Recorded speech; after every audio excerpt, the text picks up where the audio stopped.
The world has a lot of cares, and they have a lot of things going on, a lot of worries. And we are in the same world, and we see the same things, but we should see it differently.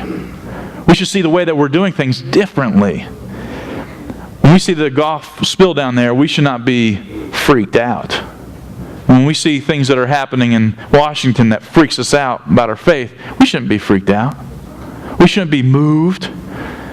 But what we should be doing is saying, God, you're the God of peace. And when you want me to do something, I'm here, but I'm not going to freak out. I'm going to be at peace. I want to read this other verse to you guys. In James. You got that James passage ready there? This is James 1. It says, do not merely listen to the word and so deceive yourselves. He's talking about religious people. It says, do what it says. Anyone who listens to the word but does not do what it says is like a man who looks at his face in the mirror. And after looking at himself, goes away, immediately forgets what he looks like. I've met some women like that. That's pretty funny. Open that compact up, put it away, look at the... I don't know. Anyways, but the man who looks intently into the perfect law that gives freedom and continues to do this, not forgetting what he has heard, but doing it, he will be blessed in what he does. If anyone considers himself religious and yet does not keep a tight rein on his tongue, he deceives himself, and his religion is worthless.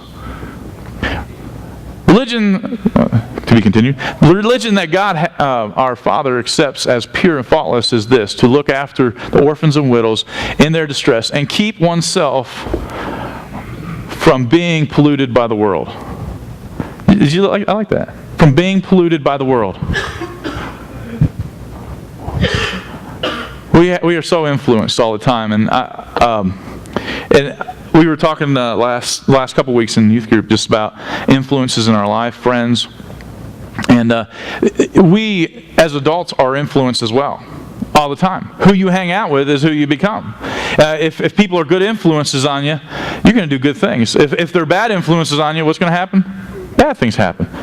Well, a lot of times those people in our lives can keep us looking at the floor because they're in the same shape that we are. And when they're in the same shape that we are, all our focus is down here. Looking down. How can you be an overcomer when you're looking down all the time?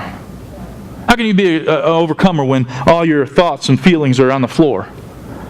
There's no hope on the floor. There's a lot of stuff that has happened in life to all of us. A lot of crazy stuff. Some of you guys could write a great diary someday. Be the diary of Anne Frank, type thing. And you can make a movie out of your life because it's so Jerry Springer. Because you're looking at the floor. And people love good juicy stuff. But the thing that's hard for people a lot of times in their faith is to come over here and bridge over into this other area of faith called being a conqueror, overcoming. Being a doer of the word, being a doer of what you know is true.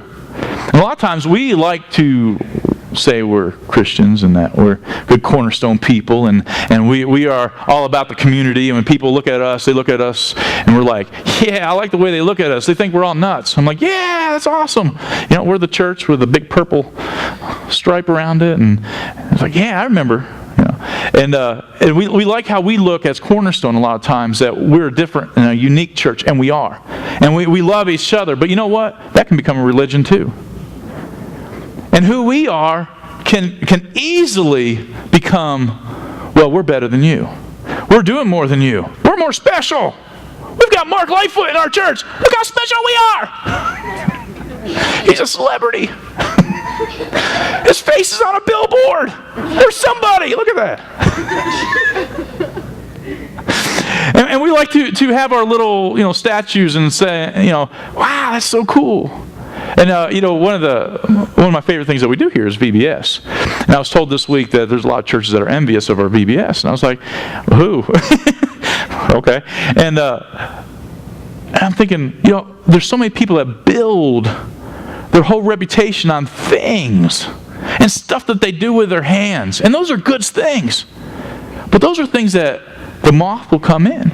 Those are things that the rust is going to come in, and it's going to destroy all that stuff, and it just works. You know, we can on our best day go out there and win this community by giving out food, giving out blankets, and just helping people on our best day. And that's what God wants us to do. He wants us to be moved with compassion at our fellow humanity and be the source and the help to them. However, if it ain't going on inside, then what's that? If it ain't in here, but it's going on out here, when people come to Christ and they come and they sit in here and they're like, I came because of that program or because of this or that, and they sit in there and they're like, wow, these people really don't believe what they think they believe. Anybody ever experienced that? Yeah. Well, 3 of you have. But it does happen.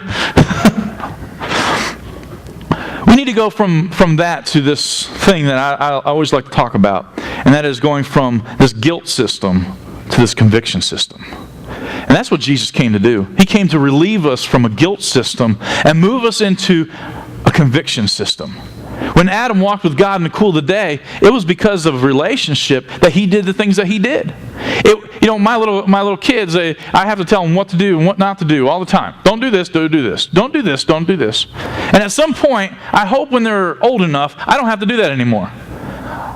I hope at some point that they've got it in their brain that it's no longer about the law, it's about living right. It's about doing what is right. It's about seeing the need and doing the need. Living out of conviction.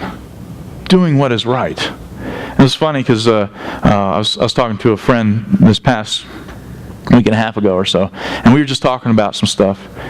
And he's like, Tim, you just got to know, I got to tell you this because this is just the way it is, and we need to communicate about this. I'm like, dude, I'm not like that, man.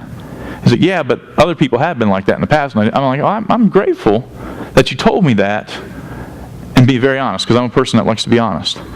He said, but I have to lay this all out so that there is, at the end of the day, we are still friends. And I'm like, yeah, that's where it's at right there. It's all about staying at that point of relationship. All this other stuff can happen around us, but we've got to stay in that place where we want that relationship so bad that nothing else matters. Materialism and things of this world will cause you to do things that will cause you to hold on to your life and hold on to your possessions and hold on to all that stuff. And at the end of the day, when you're dead, man, you ain't taking that stuff with you. You're just not. It's going to your kids who are going to fight and squabble about it for about 2-3 years, get all mad and hateful. You're going to be sitting in a nursing home rocking back and forth going, why doesn't Johnny call me? Why doesn't Johnny call me? Put your treasures in things that matter, in relationships, in people. Sow into this house, like Pam was talking about. You got to sow into the things in your life that are producing life.